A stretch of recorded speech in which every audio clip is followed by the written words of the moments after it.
"He's tired, that's all," she said hastily, "and he has got a lift home because our own horse has to rest to-day."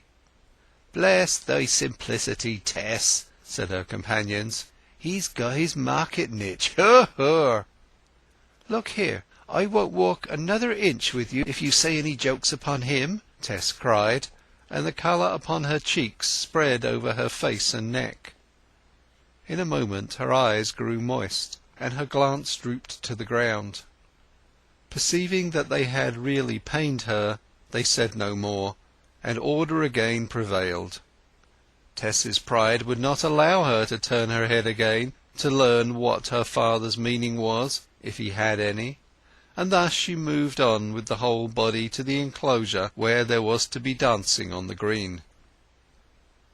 By the time the spot was reached she had recovered her equanimity, and tapped her neighbour with her wand, and talked as usual.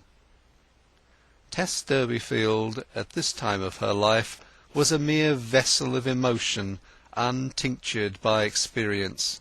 The dialect was on her tongue to some extent, despite the village school, the characteristic intonation of that dialect for this district being the voicing, approximately rendered by the symbol probably as rich an utterance as any can be found in human speech. The pouted up, deep red mouth to which this syllable was native had hardly as yet settled into its definitive shape, and her lower lip had a way of thrusting the middle of her top one outwards when they closed together after a word. Phrases of her childhood lurked in her aspect still.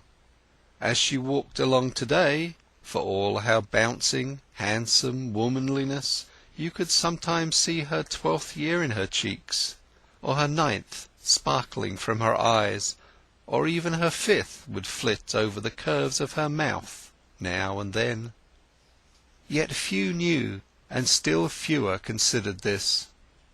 A small minority, mainly strangers, would look long at her in casually passing by, and grow momentarily fascinated by her freshness, and wondering if they would ever see her again, but to almost everybody she was a fine and picturesque country girl, and no more. Nothing was seen or heard further of Durbeyfield in his triumphal chariot under the conduct of the ostleress, and the club having entered the allotted space, dancing began.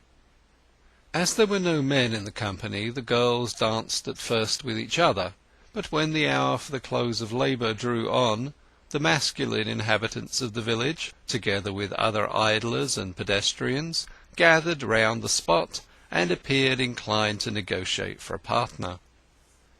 Among these onlookers were 3 young men of a superior class, carrying small knapsacks strapped to their shoulders, and stout sticks in their hands. Their general likeness to each other, and their consecutive ages, would almost have suggested that they might be, what in fact they were, brothers. The eldest wore the white tie, high waistcoat, and thin-brimmed hat of the regulation curate. The second was the normal undergraduate. The appearance of the third and youngest would hardly have been sufficient to characterize him. There was an uncribbed, uncabineted aspect in his eyes and attire, implying that he had hardly as yet found the entrance to his professional groove, that he was a desultory, tentative student of something and everything might only have been predicted of him. These 3 brethren told casual acquaintance that they were spending their Whitsun holidays in a walking tour through the Vale of Blackmoor, their course being south-westerly from the town of Shaston on the north-east. They leant over the gate by the highway, and inquired as to the meaning of the dance and the white-frocked maids.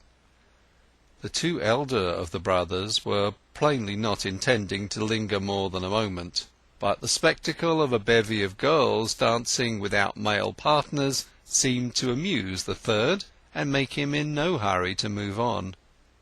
He unstrapped his knapsack, put it with his stick on the hedge-bank, and opened the gate. "What are you going to do, Angel?"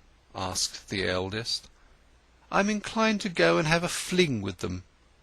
"Why not all of us, just for a minute or two? It will not detain us long." "No, no, nonsense," said the first. "Dancing in public with a troop of country hoydens! Suppose we should be seen? Come along, or it will be dark before we get to Stour Castle, and there's no place we can sleep at nearer than that. Besides, we must get through another chapter of A Counterblast to Agnosticism before we turn in, now I have taken the trouble to bring the book."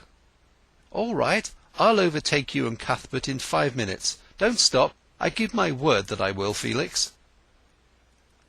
The two elder reluctantly left him and walked on, taking their brother's knapsack to relieve him in following, and the youngest entered the field.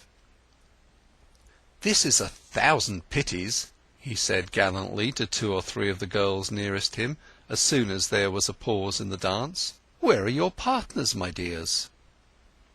"They're not left off work yet," answered one of the boldest. "They'll be here by and by. Till then, will you be one, sir?" "Certainly. But what's one among so many?" "Better than none. 'Tis melancholy work facing and footing to one of your own sort, and no clisping and culling and all.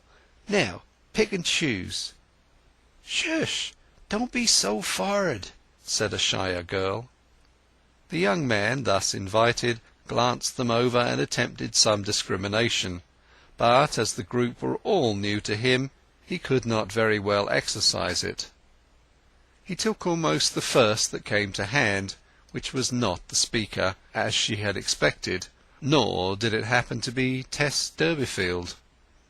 Pedigree, ancestral skeletons, monumental record, and the d'Urberville lineaments did not help Tess in her life's battle as yet, even to the extent of attracting to her a dancing partner over the heads of the commonest peasantry.